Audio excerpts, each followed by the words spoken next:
東方だと別に今の取ってないし、あれどうしよう。ちょっと見るか。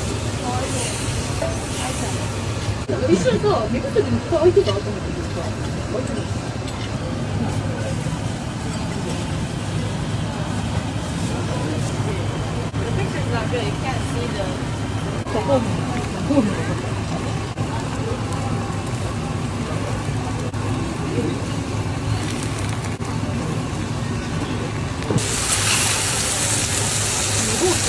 あいつちゃんのドラえもん何で止まってる？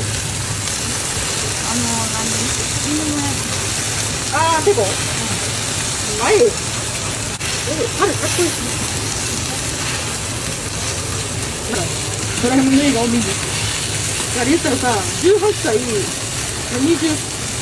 まあ、20歳、18歳、44歳で言ってた。ドラえもん誕生日してなかった。21やで、あの人。やばない、バカじゃん。あ、じゃあ家帰って、愛理の応募外れて、ユノの応募が当たって。で、その季節あいないで。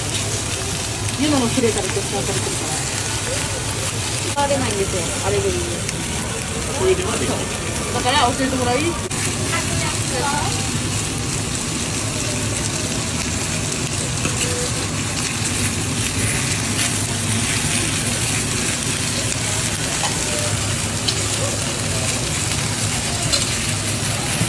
あればね。